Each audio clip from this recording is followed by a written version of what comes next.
Selanjutnya, yaitu acara inti, yaitu tausiah disampaikan oleh guru kami, Bapak Ustaz Haji Sadi Mustafa SPDIMM. Oleh karena itu, nantikanlah, biar sampaikan kepada beliau, dipersilakan. Assalamualaikum warahmatullahi wabarakatuh. Bismillahirrahmanirrahim. Alhamdulillahi rabbil alamin. Wassalatu wassalamu ala ashrafil anbiya'i wal mursalin Sayyidina wa maulana Muhammadin wa ala alihi wa sahbihi ajma'in. Allahumma inna nastahdika li arsyadi amrina wa zidna ilman yanfa'una.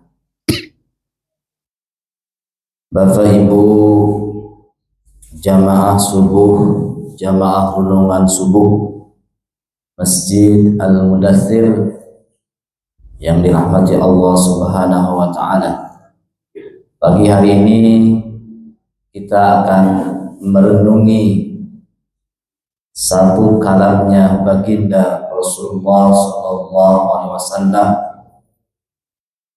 yang diriwayatkan oleh Imam An-Nasa'i, Imam At-Tirmidzi, yang hadis ini juga ditulis oleh Syekh Muhyiddin Yahya bin Syaraf An-Nawawi yang kita kenal dengan Imam Nawawi dalam kitab Al-Arba'in An-Nawawiyah pada hadis nomor ke-11. Mungkin ini sudah diterangkan juga oleh Ustaz Muhammad Hasan ya. Tapi kita renungan, makin diulang makin mantap, insyaallah sampai hafal hadisnya. Dan setelah itu baru kita terapkan, mantap untuk dapat ilmu. Dapat ilmu kita praktekkan, itulah namanya benar-benar ilmu. Jadi kalau ilmu enggak dipraktekkan itu kurang manfaat namanya. Hadisnya bersumber dari cucunya Rasulullah yang sangat disayang oleh baginda Rasul, bernama Hasan bin Ali radhiyallahu anhuma. Jadi Nabi itu cucunya yang sangat dicintai itu Hasan dan Husain. Ini luar biasa Hasan ini. Saat beliau menjadi khalifah yang menggantikan sang ayah yang pada waktu itu memang politik sudah mulai goyang, ketika beliau di akhir-akhir hayatnya, dan memang Hasan ini meninggal dunia diracun oleh gubernurnya sendiri. Ini lantaran politik ini. Makanya kalau politik kita harus nyantai aja. Waktunya pemilu beda, boleh silahkan beda. Kalau udah selesai pemilu, ya jangan kontot-kontotan lagi, itu bahaya. Jadi namanya gubernurnya tidak disebutkan di sini ya, karena jadi aib nantinya. Yang meracuni Hasan itu gubernurnya sendiri, gubernur Madinah. Gubernurnya itu mengirim pembantu seorang suruh ngelamar ke rumahnya Hasan. Ngelamar itu kan kerja, jadi seorang pembantu rumah tangga. 1 bulan, 2 bulan, 3 bulan gak ada masalah. Tapi setelah beberapa lamanya ternyata dia bereaksi, meracuni Sayyidina Hasan. Sampai setelah makan yang apa diracun itu, Sayyidina Hasan terasa, wah ini ada yang gak beres. Kebetulan pada saat itu ada adiknya, Sayyidina Husain, yang kemudian juga Husain menggantikan Hasan, yang pada akhirnya Husain pun dipenggal lehernya Karbala. Itu lanjut ceritanya. Nah, Sayyidina Hasan kemudian berwasiat kepada adiknya Husain. Husain, saya nampaknya ini ada sesuatu yang gak beres di perut saya ini. Ada yang meracuni saya. Ini hebatnya Sayyidina Hasan. Sebelum tahu ini siapa yang meracuni saya ini. Saya tahu ini. Saya wasiat kepada engkau wahai Husain, nanti kalau kamu tahu siapa yang meracuni saya, sampaikan salam saya kepadanya. Saya sudah memaafkan dia dan saya ucapkan terima kasih kepada dia. Buru dendam, boro mau ngebalas, malah sebelum meninggalnya itu Sayyidina Hasan sudah memaafkan orang yang meracuni dia. Ini luar biasa akhlaknya cucunya Rasulullah. Saya ucapkan terima kasih kepada dia, karena sebab dia saya meninggalnya menjadi mati syahid. Begitu kata Sayyidina Hasan. Dan tapi sayang, dia menjadi orang yang telah membunuh saya, dan wallahu alam nanti pada ujungnya nanti apa akhir hayatnya.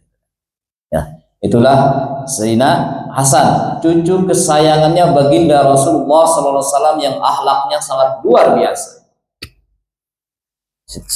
Sehingga kalau kita mengenal pada akhir-akhir ini, nanti kita kenal ada para habaib, syarif, itulah keturunan dari Sayyidina Hasan dan Husain. Walaupun ada segelintir orang yang mempersalahkan, gak usah didengar. Kita cinta kepada anak cucunya baginda Rasulullah SAW yang akhlaknya sangat luar biasa.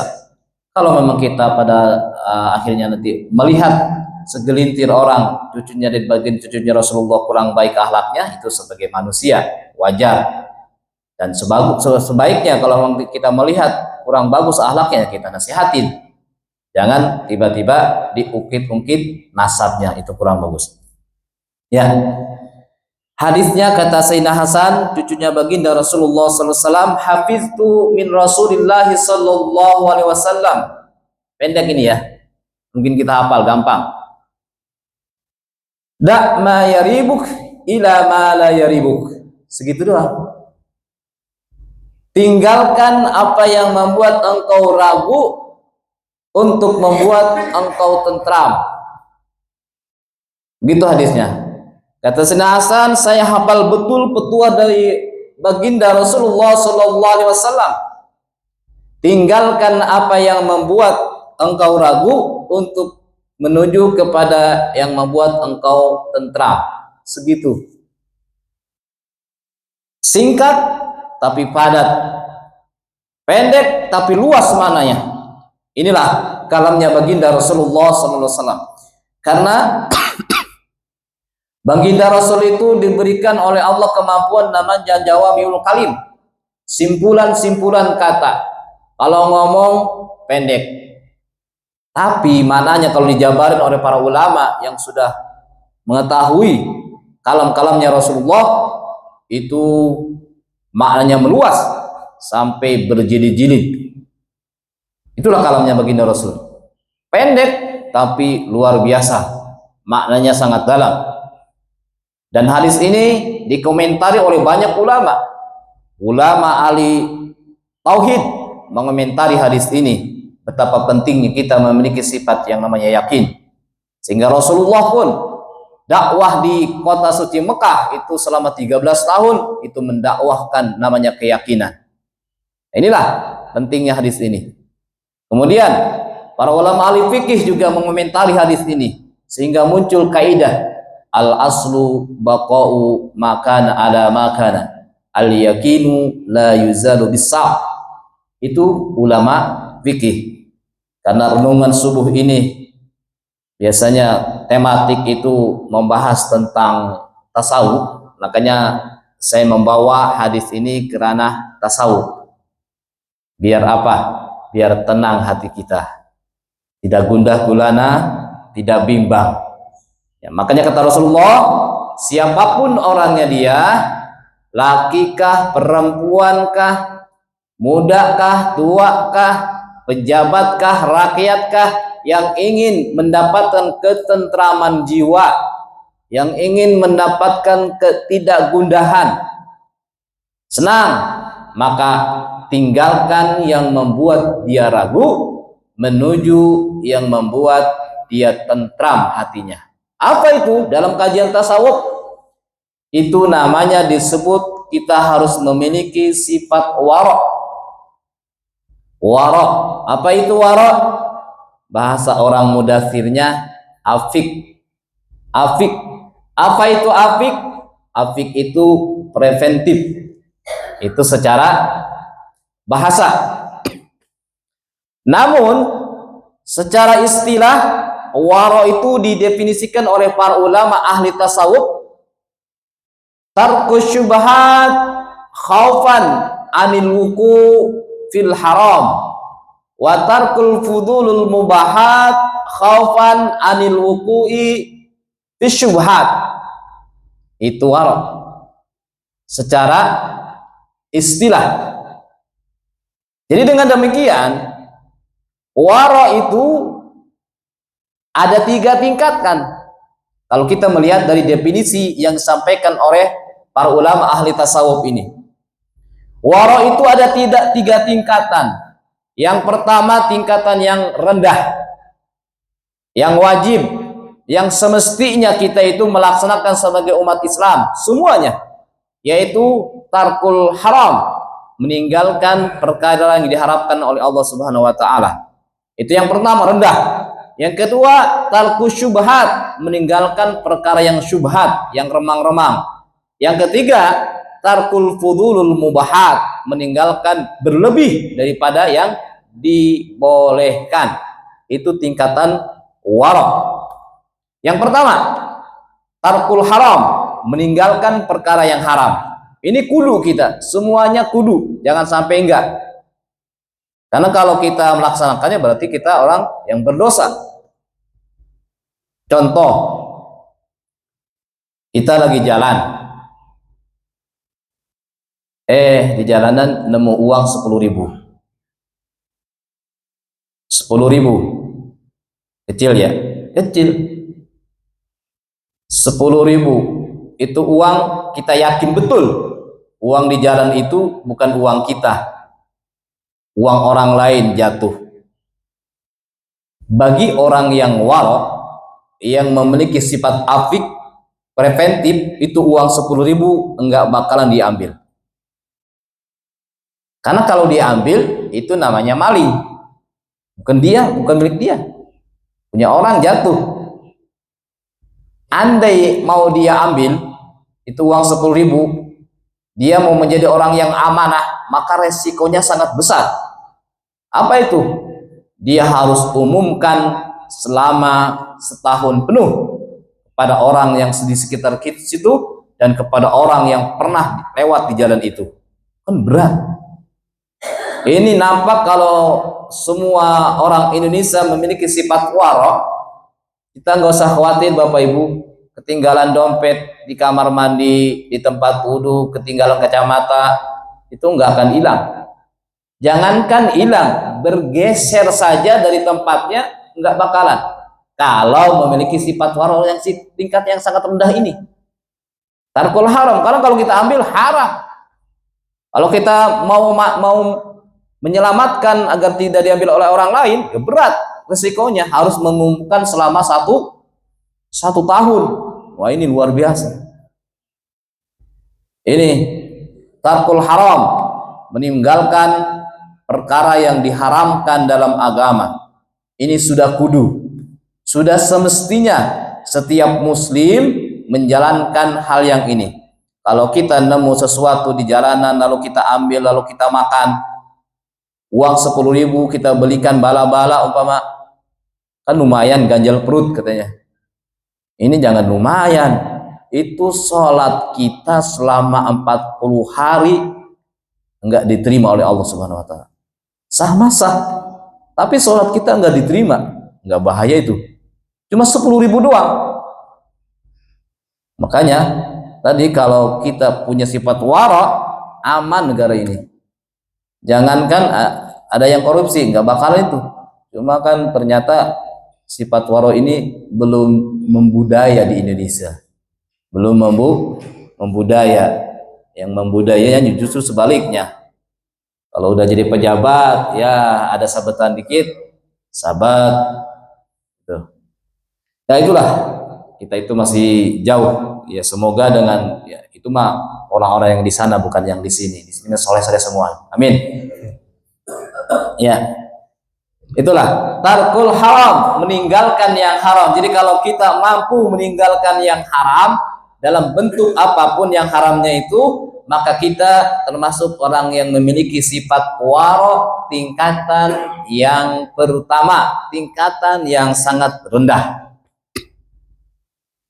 Kemudian yang kedua, tingkatan waro yang sedikit naik, pertengahan, waro yang khusus.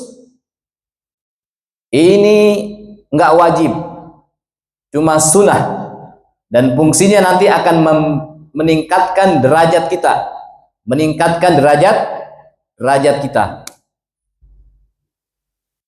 Apa itu? Tarkus syubhat khaufan anil wuku fil haram, meninggalkan perkara yang syubhat karena khawatir terjerumus kepada perkara yang diharamkan. Syubhat itu apa sih? Syubhat itu remeng-remeng. Syubhat itu tidak jelas. Itu syubhat. Kita nggak tahu apa ini haram, apa ini halal. Haram apa halal? Al halal bayinun, wal haram bayinun. Yang haram itu jelas. Dalam agama disebutkan hurrimat alaikumul maitatu waddamu walamul khinzir, itu haram jelas. Yang halal memang dalam Al-Quran gak disebutkan, karena banyak yang halal itu. Agama menyebutkannya yang haram-haram. Yang halal banyak sekali di dunia ini. Kulu washrabu wala tusrifu. Silahkan makan yang ada di dunia ini, apa saja, tapi jangan berlebihan. Yang haram jelas disebutkan dalam agama apa saja. Di dalam Al-Quran disebutkan, di dalam hadis juga disebutkan. Binatang-binatang apa aja yang halal, yang haram disebutkan dalam Al-Quran. Dalam hadis juga disebutkan. Maka di sini kita perlu namanya ngaji malam apa tuh? Renungan subuh Sabtu itu kan ada fikih. Nah, itu bagian fikih yang menjelaskan mana yang haram. Nanti kalau kita tahu yang haram, yang halal, bakalan tahu. Ini remang-remang, syubhat itu remang-remang. Kita enggak tahu mana halal apa haram. Contoh, ibu-ibu grup arisan, gitu kan ya, grup arisan komplek Kerarangan Indah, jalan-jalan kemana? Ke pinggir pantai, orang sebut pik 2, pik 1, ya. Pik, ya. Pantai Indah Kapuk. Wah, ketika masuk, wah ternyata masjid jauh, apa enggak ada ya? Ada, mau dibuat. Kemarin menteri kita sudah negosiasi, mau dibuatkan masjid di pik 1 dan pik 2, Masjid Al-Ikhlas. Tapi tahu udah jadi belum ya? Saya belum pernah ke sana sih, lewat doang sih pernah. Belum pernah mampir ke daerah sana, cuma lewat doang nggak pernah. Mau beli ikan ke Muara Angke, kan lewat situ ya. Beli ikan, kan enak tuh, ikan banyak. Ya, kita lagi jalan-jalan ke sana. Maklum ternyata tulisannya aja kayak ular-ular gitu ya. Restorannya kayak ular-ular begitu, apa itu ya? Kita nggak ngerti. Nah, lalu makanan sudah disajikan. Yang pesan teman kita nggak tahu ini makanan bentuknya ada 2 lauk itu ya, nasi, kemudian ada lauk bentuknya sama. Ini daging sapi apa daging babi? Bentuknya sama, bumbunya sama, dari bumbu rendang. Ya, lagian ke sana tuh ya. Ya, apalagi Pak Faisal yang suka keluar negeri ke Singapura. Wah, diajak makan sama temannya yang non muslim. Main suguhin aja tuh. Ini daging sapi apa daging kambing? Daging sapi kambing. Halal itu ya. Daging sapi apa daging babi? Maklum di Singapura. Apalagi di Belanda. Wah, macam-macam deh. Ini daging sapi apa daging babi? Kita ragu. Sapi apa babi? Kalau sapi jelas haram halalnya, kalau babi jelas haramnya, tapi kita ragu. Nah, bagi orang yang memiliki sifat warok, ketika dia ragu perkara yang syubhat, ini daging sapi apa daging babi, maka tindakan dia preventif. Di sampingnya ternyata ada tempe, ambil aja tempe. Kok jauh amat? Ya tempe mah halal kan jelasnya. Halal. Itu contohnya.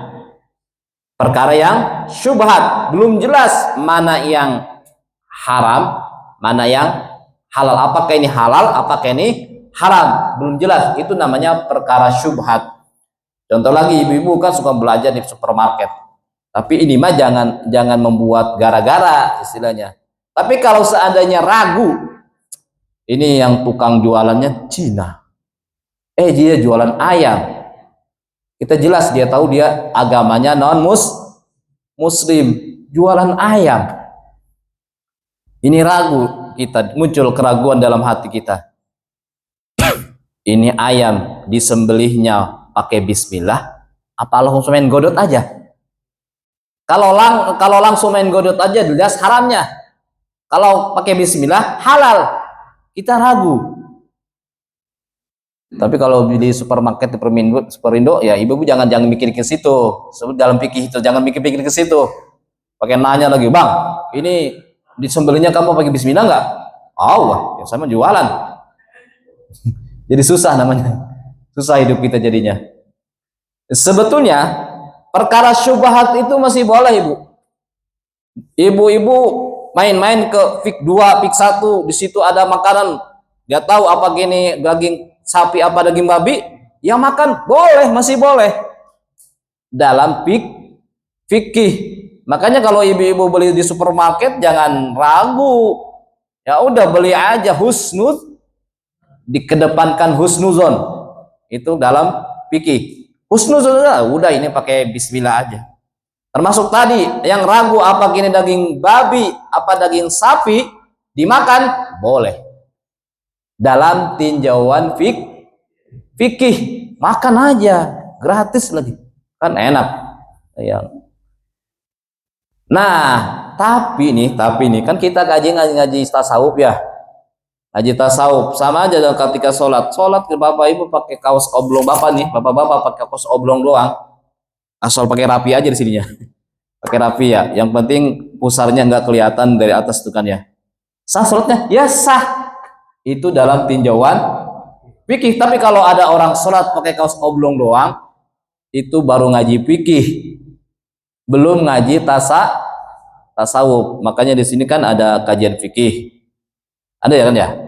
Nah, satu lagi, Mas Luki ternyata suka ngaji Arba'in Nawawiyah sarahnya, itu nanti banyak lari ke tasawuf. Mantap tuh, fikihnya mantap, tasawufnya mantap, itulah baru ibadah. Jadi jangan fikih doang. Kalau fikih doang nanti sombong dia. Kamu nyalain serang ngaji gitu. Sah ini sholat pakai kaos oblong doang. Yang penting kan dari pusat sampai lutut. Ini mah dada mah kelihatan nggak apa-apa, kata orang fikih. Tapi kan dalam tasawuf masa mau ketemu RT aja pakainya rapi, pakai jas, mau menghadap Allah pakai kaos oblong doang kan gitu ya. Nah ini sama juga dalam bab ini nih yang kita kaji. Sifat waro itu namanya afik, preventif. Ada makanan kita ragu apakah ini halal, apakah ini haram, belum jelas, kita makan boleh dalam tinjauan fikih. Tapi dalam tinjauan tasawuf, kalau dia pengen tinggi derajatnya di sisi Allah Subhanahu wa taala, dia tinggalkan itu. Ya udah ambil aja tempe. Kalau ibu-ibu ragu di supermarket ini ayam disembelihnya oleh orang muslim, apakah baca bismillah atau enggak? Ya udah, kalau memang ragu tinggalin. beli ayam hidup potong sendiri, kan jadi susah ya. Tapi kalau masalah itu kata para ulama fikih, nahnu nahkum bidawahir, udah kita husnuzon aja, husnuzon, karena jujur juga orang pegawainya banyak yang muslim. Tapi kalau ibu-ibu sengaja datang ke orang non muslim, seperti datangnya mainnya ke PIK 2, ke PIK 1, atau ke Singapura, ke Bali juga ya, makanya harus hati-hati di situ. Kita harus sifat preventif. Nah, itu tingkatan yang kedua. Namanya tarkus syubhat khaufan anil wuku fil haram. Itu syubhat. Kalau kita makan khawatir aja, khawatir kita terjebak kepada perkara yang diharamkan dalam agama. Itu yang kedua, tingkatan kedua, udah mulai tinggi tuh. Menjalankan yang sunnah. Kalau yang pertama itu haram, meninggalkan yang haram itu wajib. Yang kedua, meninggalkan yang syubhat itu sunnah. Yang ketiga nih, syubhat tarkul fudul anil mubahat, yaitu meninggalkan berlebih daripada yang halal. Kalau tadi kan yang kedua syubhat, belum jelas, halal haramnya belum jelas. Kalau yang ketiga ini lebih tinggi lagi, meninggalkan berlebih kepada perkara yang dibolehkan. Wah, ini luar biasa ya. Meninggalkan berlebih dari perkara yang dibolehkan. Contoh, biar gampang nih. Kita ambil contoh. Bapak Ibu kan suka kondangan ya. Kondangan dilaksanakan di gedung. Betul ya? Nah, itu kalau yang saya perhatikan di gedung itu, tuan rumahnya menyediakan makanan beraneka ragam. Makin gede gedungnya, makin banyak makanannya. Dan yang diundang biasanya 2, yang datang sekeluarga. Itu diundang, kata tuan rumahnya, silakan makanan apa saja, silakan ambil. Nasi juga bermacam-macam, ada nasi kuning, ada nasi biryani, ada nasi kebuli, ada nasi mandi, antaranya kan macam-macam. Ada nasi putih, itu nasi. Ada zufa, ada ya. Ada kambing guling. Nah, ini kambing guling nih. Yang kadang antriannya kok panjang. Kita ngambil sepiring, apa tuh, nasi biryani, nasi kebuli, udah sepiring tuh. Kepengen nasi apa namanya, anak kepengen kambing guling, itu di piring udah metung, udah banyak di piring itu. Kanan kirinya pegang, makan mulutnya sambil ngunyem mulutnya. Karena katanya, oh kambing guling suka habis pertama nih, suka habis duluan, saya ngantri aja. Tangan kirinya pegang, tangan kanannya sambil ngunyem, mulutnya sambil ngunyem. Saya ingat yang bergalung-tunggan itu, kalau dikasih itu apa namanya, pisang, bangun makan, lalu kasih makan lagi gitu kan, disambat lagi. Itu ada tuh binatang itu mah. Kalau ini kan kita bicara manusia ya. Ini manusia kondangan seperti itu sifatnya. Tangan kirinya pegang nasi udah metung, tangan kanannya juga pegang, makan sambil diri lagi. Kan nggak disediain kursi ya, sambil diri lagi, sambil ngantri. Kambing gulingnya tapi alhamdulillah dapat. Akhirnya itu piring metung banget itu, metung banget. Kenapa dia bilang, saya sekalian ngambilnya biar nggak kelihatan mondar mandir sama tuan rumah, artinya gitu. Akhirnya dia cari pojokan, ada kursi, makan di kursi. Pas makan, maklum kalau udah tua ya, kan beda dengan orang anak kecil ya. Orang tua itu Bapak Ibu, asam lambungnya udah mengkerut. Jadi makan kalau udah sepiring 2 piring kenyang, begah. Beda anak kecil, kita anak muda tuh, anak usia remaja makan. Kita kalau makan nih, saya aja tuh kalau makan sama anak wadon doang itu, sama istri saya, kalau makan itu kadang suka nggak habis, kok kenyangan. Tapi kalau ada anak laki, makan lagi, habisin, tuh perut muat itu kalau masih muda, masih usia remaja. Dan saya ngalami dulu masih remaja itu makan, lahap banget gitu. Itu masa pertumbuhan bagus. Kalau udah tua mah makan dikit aja udah begah, itu lain rasanya. Begah karena asam lambungnya juga sudah mengkerut. Sudah habis asam lambung mengkerut, nanti yang muncul-muncul lemak-lemak.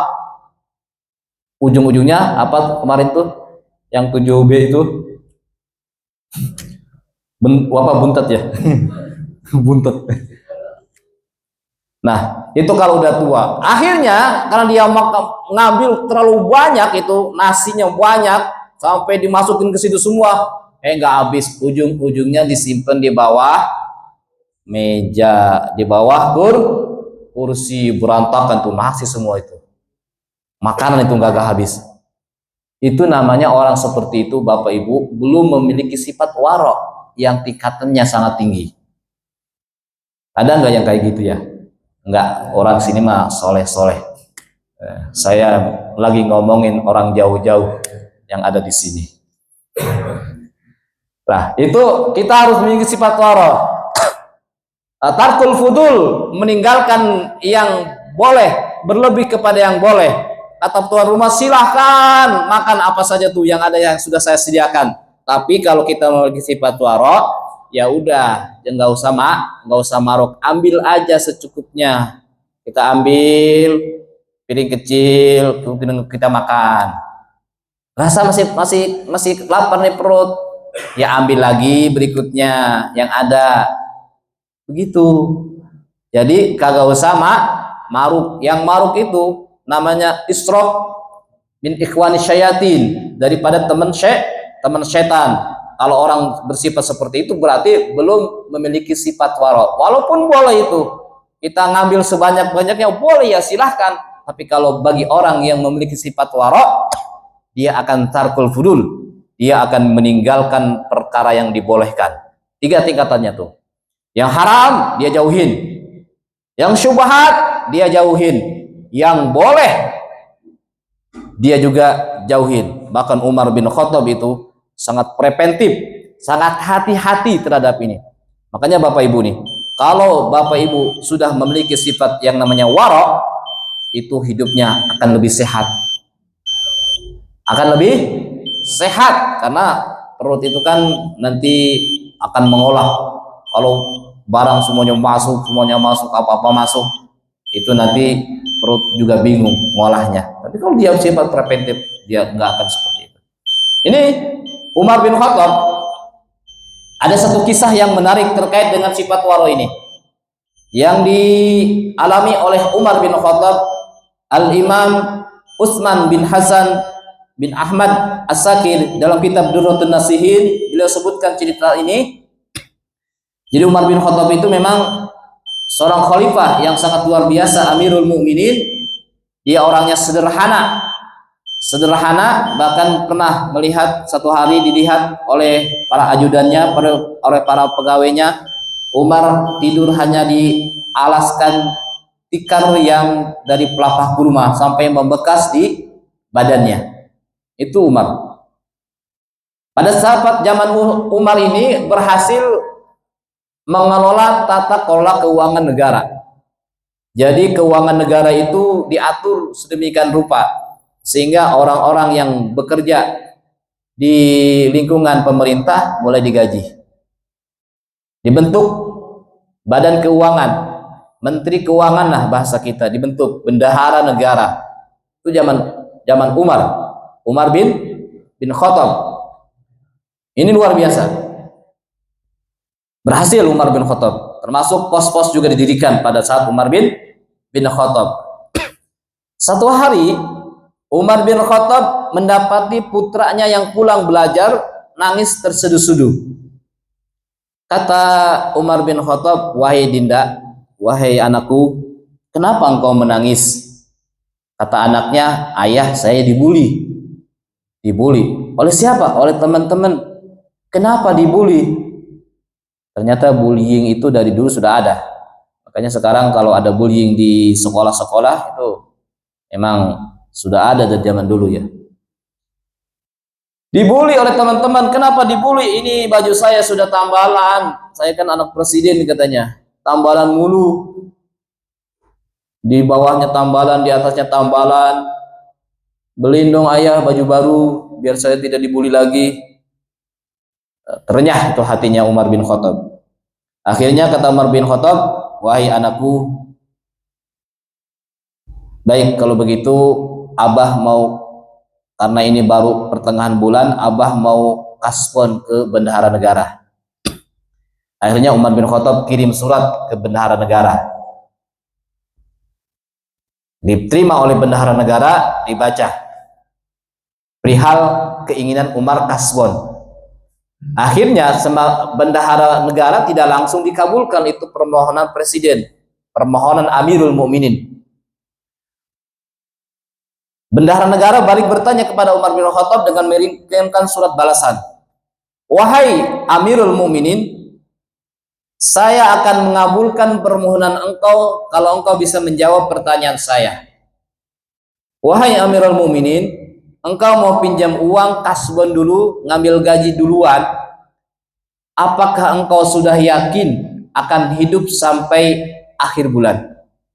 Itu kata bendahara negara. Mendapat balasan surat seperti itu, Umar bin Khattab gemetar. Akhirnya malah ucap terima kasih kepada bendahara. Terima kasih engkau sudah menegur saya. Kalau begitu saya enggak jadi kasbonnya. Sabar ya tong, kata ibu. Ntar sampai akhir bulan aja. Itu Umar bin Khattab. Luar biasa afiknya, preventif dia. Belum yakin sampai bulan depan, sampai akhir bulan dia akan hidup, karena itu hanya Allah yang tahu. Makanya akhirnya nggak berani pinjem. Nggak zaman sekarang nih, ya apalagi anak muda nih, dia punya HP mereknya iPhone, bagus nggak dengerannya? HP iPhone tahun lalu dia beli iPhone 16 seri 16 itu kan ya, masih dam ya.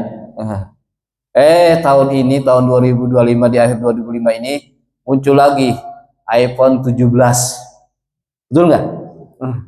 Yang terbagus namanya Pro Max. Kalau dulu mah Pramek, padahal kita kenal Pramek ya. Bapak Ibu kalau puyeng-puyeng itu minum Pramek.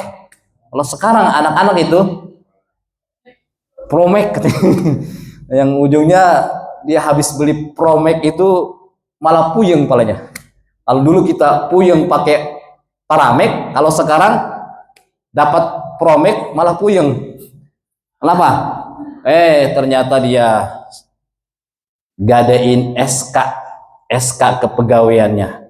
Baru ngelamar kerja dapat SK, digadein SK-nya. Untuk apa? Untuk beli iPhone Pro Max gitu ya, yang warnanya ngejreng gitu ya. Warnanya ngejreng, Bapak Ibu. 1 tera. Luar biasa. Itu gaya hidup. Akhirnya dia puyeng habis itu buat cicilannya. Betul nggak? Itu gaya hidup. Makanya dalam pinjam meminjam uang nih, ulama sepakat kalau dia pinjamnya untuk konsumtif, nih untuk konsumtif gaya hidup seperti tadi, iPhone 16-nya masih bisa banget dipakai. Udah ada iPhone 17, beli lagi. Wah, itu konsumtif namanya. Konsumtif. Haram pinjamnya. Apalagi sampai bela-belain pinjamnya karena pinjaman konsumtif. Kalau kita pinjam ke bank, yakin nggak akan bakal dikasih. Kalau pinjam ke bank. Kenapa? Karena bank itu lembaga keuangan yang ngambil untung dan tidak akan mau ngambil resiko rugi. Kalau orang pinjamnya untuk konsumtif, itu resiko kerugiannya besar, resiko dia nggak bayarnya. Untuk gaya hidup, makanya kalau ke bank katanya nggak diterima karena konsumtif pinjamnya, akhirnya dia pinjam ke pinjol. Banyak sekali itu, nonton YouTube aja, YouTube-nya RTK TV, video yang kemarin di share sama Mas Luki, ditonton, iklannya munculnya pinjol. Kita buka Shopee, muncul lagi tuh pinjaman online. Itu nanti akan muncul namanya riba nasiah, riba yang berlipat. Perasaan kita sudah bayar ini pinjam 10 juta, udah bayar 10 juta, udah lunas kayak kita, ternyata belum, katanya itu baru bayar bunganya. Itu namanya bunga yang berlipat-lipat, itu riba nasiah, itu haram. Sepakat para ulama kalau pinjamnya pinjam secara kecuali ada ulama yang membolehkan pinjamnya secara produktif. Apa misalkan pengusaha, itu bank-bank biasa seneng nyalurin uang kepada para pengusaha, seneng, udah lunas ditawarin lagi, produktif. Untuk apa? Minjem uang untuk usaha, modal usaha. Kalau ini ada yang mengharamkan, bolehlah saya bertanya, umpama nih ada orang yang mengharamkan pinjaman secara produktif, saya boleh dong Pak Faisal pinjam uang 2 miliar, boleh ya? Ya, nanti tahun depan saya kembalikan 2 miliar lagi, boleh nggak?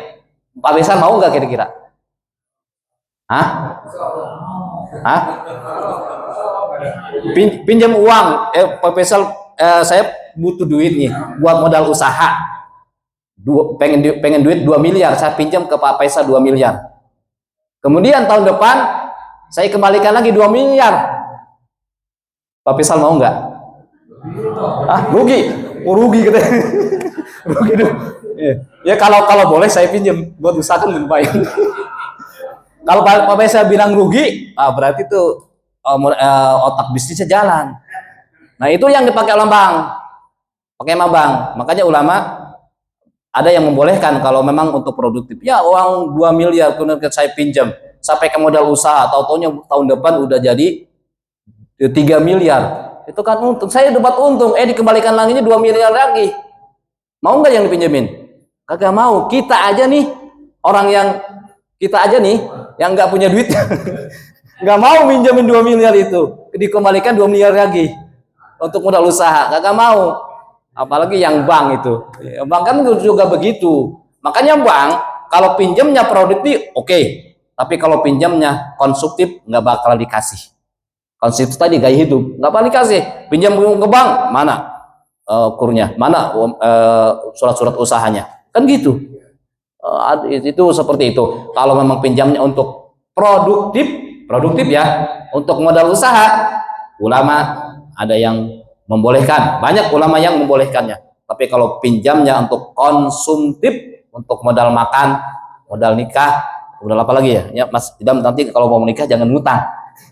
Jangan ngutang, tenang, ada abah. Untuk konsumtif haram, tapi untuk produktif itu ada ulama yang membolehkan. Nah, itu makanya Umar bin Khattab nggak mau tuh pinjam-pinjam seperti itu. Nah, itu namanya waro. Waro itu ada 3 tingkatan. Tingkat yang sangat dasar meninggalkan yang haram, kemudian tingkatan pertengahan meninggalkan yang syubhat, kemudian tingkatan yang paling tinggi itu namanya waro, tarkul fudul anil mubahat, meninggalkan yang berlebih yang dibolehkan. Ini luar biasa. Itulah sifat waro ngaji pagi hari ini. Mudah-mudahan ada manfaatnya. Saya udah ngomong 40 menit ya, udah segitu aja ya. Lebih kurangnya udah bunyi dari tadi ya. Lebih kurangnya mohon maaf. Wassalamualaikum warahmatullahi wabarakatuh.